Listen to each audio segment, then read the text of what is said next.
स्वागत है आपका अपने YouTube चैनल दुर्गेश सर की क्लास में। और आज हम जानने वाले हैं कि वैद्युत द्विध्रुव क्या होता है और वैद्युत द्विध्रुव की सहायता से ही हम उसकी अच्छी स्थिति में और निरक्षीय स्थिति में कोई बिंदु दिया हो तो उस पर वैद्युत क्षेत्र की तीव्रता को कैसे ज्ञात कर सकते हैं। तो चलिए सबसे पहले हम जानते हैं कि वैद्युत द्विध्रुव क्या होता है। तो वैद्युत द्विध्रुव के लिए हम पहले तो एक चित्र बना लेते हैं और चित्र के माध्यम से समझते हैं। देखिए, कोई भी अगर आपको निकाय दिया जाए, ऐसा निकाय जिसमें एक तरफ माइनस क्यू आवेश हो और दूसरी तरफ प्लस क्यू आवेश हो,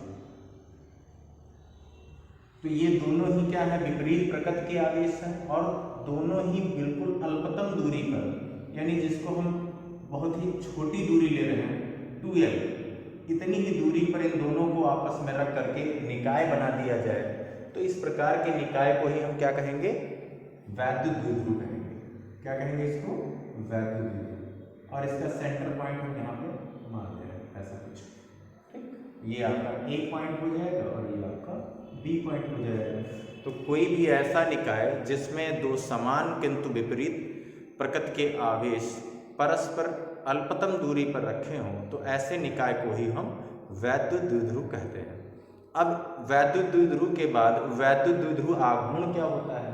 तो वैद्युत द्विध्रुव आघूर्ण क्या है कि जब हम इसी के एक आवेश को और इसके बीच की दूरी का गुणनफल निकालते हैं तो उसी को हम वैद्युत द्विध्रुव आघूर्ण कहते हैं। क्या कहेंगे, वैद्युत द्विध्रुव आघूर्ण। और इसको हम किससे प्रदर्शित करते हैं, P से। तो इन दोनों में से कोई भी आवेश आप ले लेंगे तो Q हो जाएगा और इसके बाद में इसके बीच की दूरी यानी 2l, इन दोनों का गुणनफल जो होगा वही हमारा वैद्युत द्विध्रुव आघूर्ण होगा। अब यहाँ पे अगर हम इसका मात्रक निकालना चाहें तो मात्रक क्या हो जाएगा, देखिए आवेश का मात्रक तो कूलाम होता है तो ये हो जाएगा कूलाम, और बीच में ये दूरी दी गई है तो ये हो जाएगा मीटर, तो मात्रक क्या हो जाएगा, कूलाम मीटर। और अगर हम दिमा निकालना चाहें तो इसकी दिमा हो जाएगी, कूलाम के लिए हो जाएगी 80 और यहाँ पर L, तो इसको हम AT और L ऐसा भी लिख सकते हैं, LTA लिख सकते हैं, जैसा आप चाहें वैसा, लेकिन इन तीनों का ही गुणनफल रहेगा तो LTA इसकी दिमा हो जाएगी। अब अगर हमें ये कहा जाए कि वैद्युत द्विध्रुव की अच्छी स्थिति में कोई बिंदु है और उस पर वैद्युत क्षेत्र की तीव्रता का व्यंजक प्राप्त करना है तो कैसे आप प्राप्त करेंगे। तो चलिए उसका भी हम निगमन यहाँ पर देखने वाले हैं। तो देखिए इसमें हम क्या करेंगे, चित्र में थोड़ा सा बढ़ाते हैं और एक बिंदु ले लेते हैं इसकी अच्छी स्थिति में, ठीक है। यहाँ पर अच्छी स्थिति में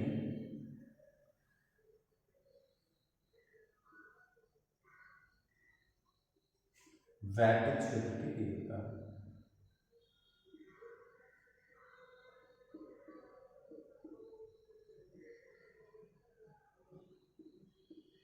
वैद्युत द्विध्रुव की अच्छी स्थिति में वैद्युत क्षेत्र की तीव्रता। तो यहाँ पर ये अच्छी स्थिति का मतलब ये है कि जैसा ये रखा हुआ है वैद्युत द्विध्रुव, हम इसी की लाइन में समांतर एक कोई बिंदु ले लेते हैं।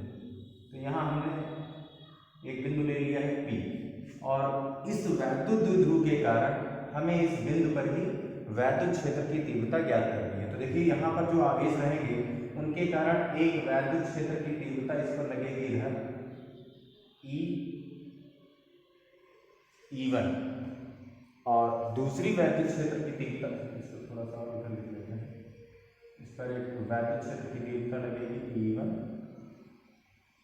और एक इसके विपरीत दिशा में E2। अब यहाँ से हम क्या करेंगे कि मान लेते हैं कि इसके सेंटर से इस P बिंदु की दूरी क्या है, R है। कितनी दूरी है, R। तो अब यहाँ अगर हम Q से इसकी दूरी निकालेंगे तो क्या हो जाएगा, यहाँ से ये 2l दूरी बीचों बीच की है, एक l इधर हो जाएगा, एक l इधर हो जाएगा। तो यहाँ से अब यहाँ तक की दूरी r है, इधर वाले जोड़ लेंगे तो ये r प्लस l ये हो जाएगी। और अगर हम यहाँ B से दूरी ले रहे हैं तो इसमें l घट जाएगा, तो ये आएगी r माइनस l। तो यहाँ देखिए अब हम क्या करेंगे, हर एक बिंदु से एक एक करके वैद्युत क्षेत्र की तीव्रता निकालेंगे बिंदु P पर। तो सबसे पहले -q आवेश के कारण वैद्युत क्षेत्र की तीव्रता, -q आवेश के कारण जब हम निकालेंगे वैद्युत क्षेत्र की तीव्रता तो क्या हो जाएगी, ये हो जाएगी आपकी -q आवेश के कारण, q आवेश -q के कारण वैद्युत क्षेत्र की तीव्रता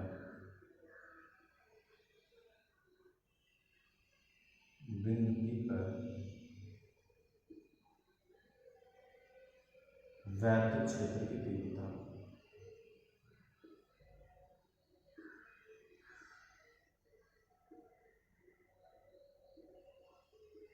तो ये हम मान लेते हैं E1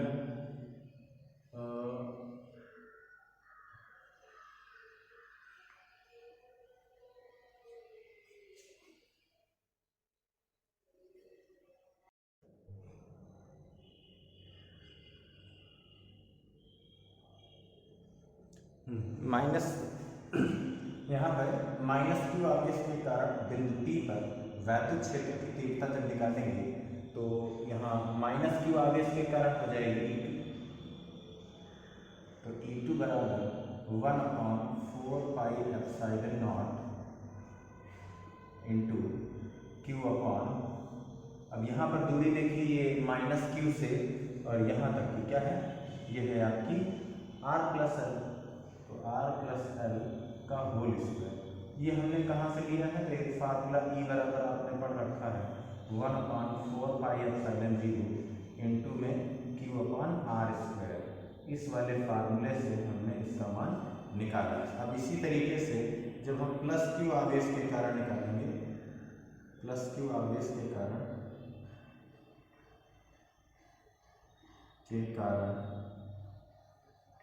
बिंदु P पर वैद्युत क्षेत्र की तीव्रता,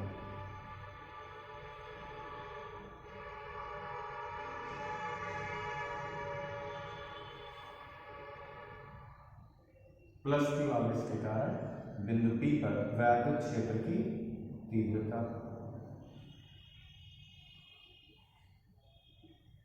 तो ये हो जाएगी E1 बराबर 1/4πε0 इंटू q/r-l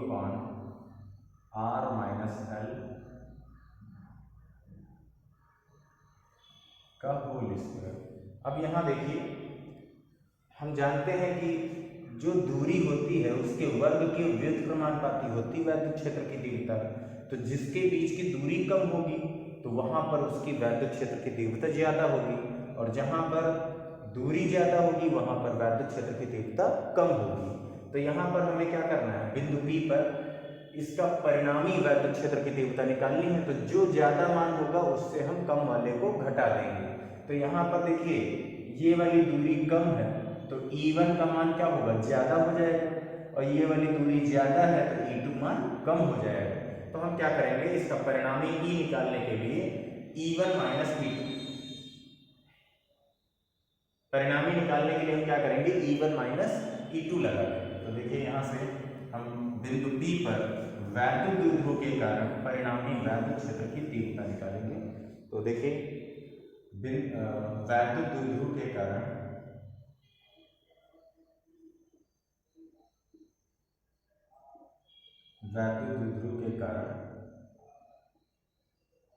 बिंदु P पर परिणामी वैद्युत क्षेत्र की तीव्रता,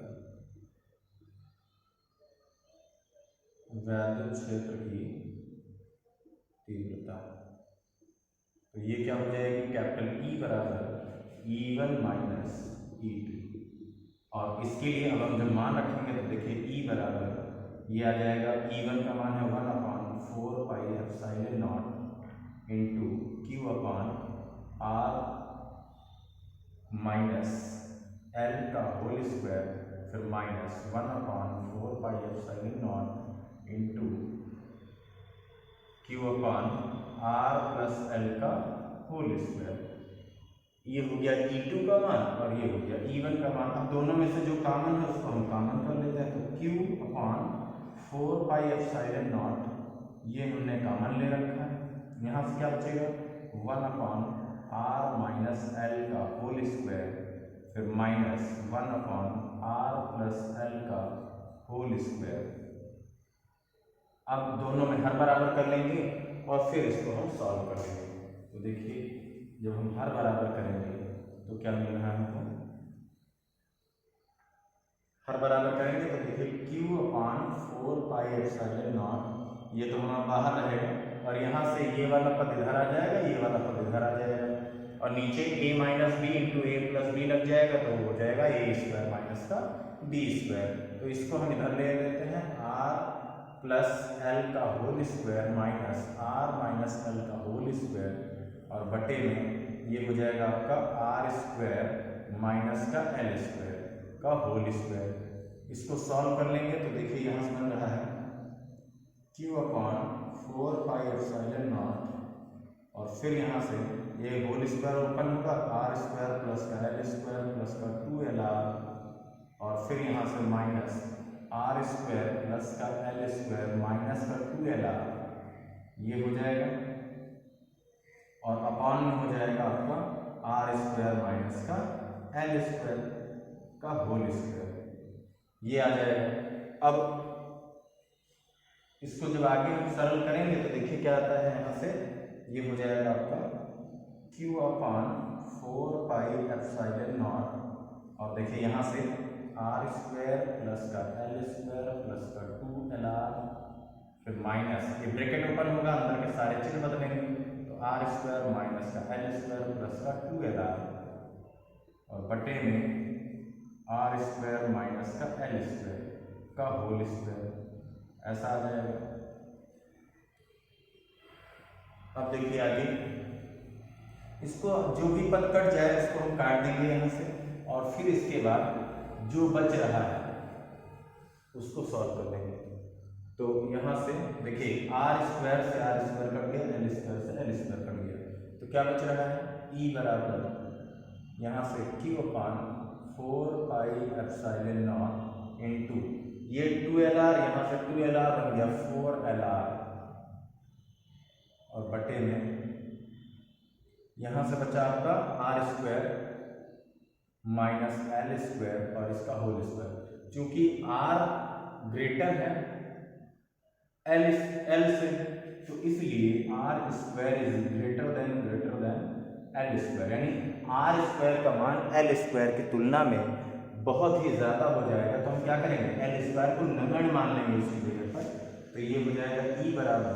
अब यहाँ देखिए इसको हम दो टुकड़ों में लिख सकते हैं, जैसे 1 अपॉन 4 पाई एप्सिलॉन नॉट और इंटू में इसको लिख सकते हैं 2 इंटू 2 ये हो गया 2 दूना 4 फिर यहाँ से L और इसके गुणे में Q और इसके गुणे में R फिर बटे यहाँ से देखिए इसको हमने मान लिया है L को नगण्य तो ये बनेगा आर स्क्वायर और इसका होल स्क्वायर तो आर स्क्वायर की पावर 4 हो जाएगी जिसको हम लिख सकते हैं आर क्यूब इंटू आर।